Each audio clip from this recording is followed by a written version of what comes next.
The comments. Representative Holder-Winfield. Thank you. Good afternoon. Good afternoon.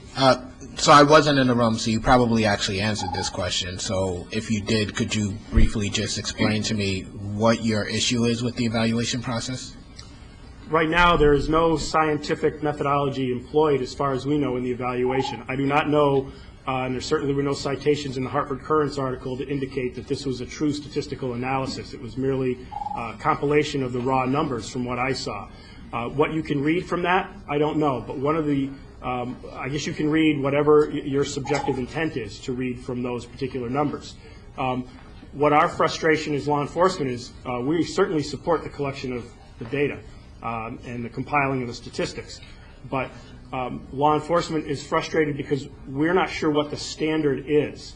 In our written testimony, and I reiterated that during my verbal testimony, is that our question is, at what ratio should police take enforcement actions? In other words, what will be seen as satisfactory in the eyes of those who are questioning now whether we are engaged in race-based policing? Is it one for one? Is it based on the demographics of a particular town, of a particular region, or the entire state?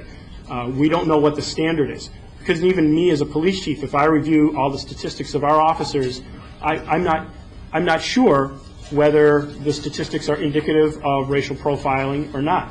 Without going to the videotape, and many departments now have videotape of every stop and saying, why did you stop this person?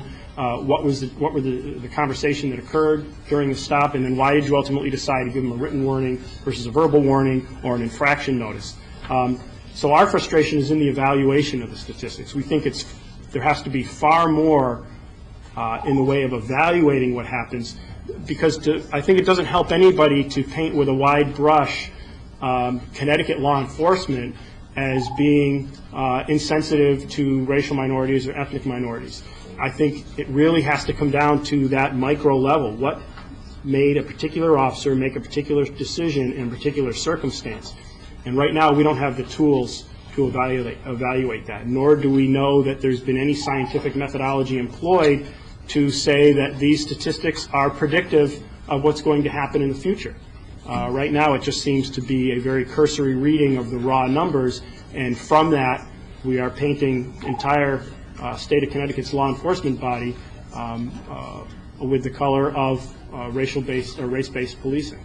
And yet those of us who've been speaking about this have been very careful, in particular in choosing our words and saying that that's not the case, and yet you bring that to us today as if that's what's going on. I would also ask you, as the experts, you in some form, maybe not you in particular, have sat in front of us asking questions while saying you were supportive of fixing the law.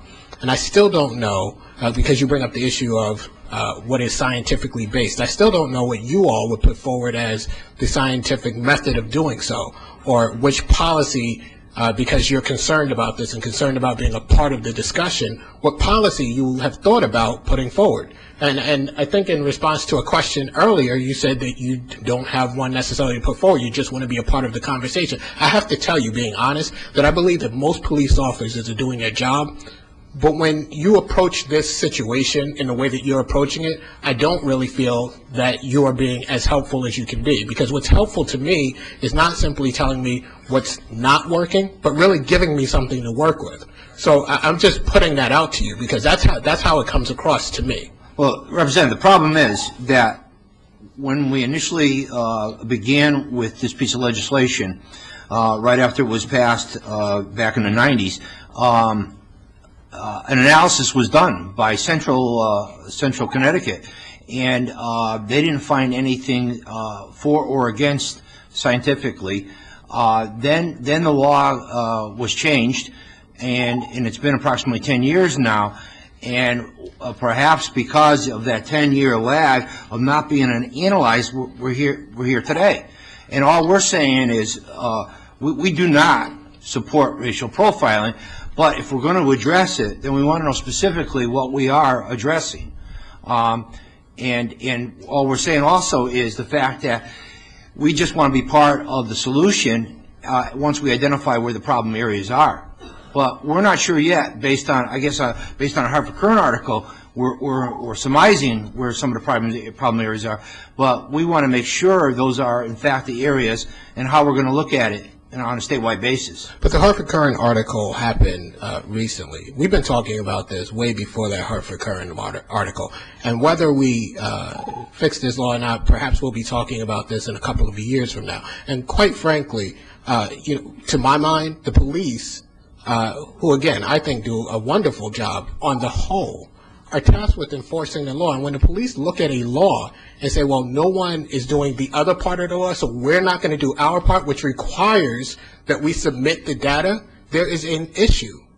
And that, whether someone's analyzing it or not, you're tasked with submitting that data. But we were getting mixed signals, both from the Chief State Attorney's Office as well as the African American Affairs Commission. What I want to say is I think that if this data was being analyzed, then we may or probably would not be here today. But I think it's a step in the right direction, because I don't, we sat down, myself and Chief Trelawney, with the African American Affairs Commission when they first got it, and we offered them all our help and whatever assistance we could provide. I think what the problem was, as you heard earlier, the testimony from their director, is it comes down to money. As I said, I believe that most the departments can provide the data that they're looking for over this period.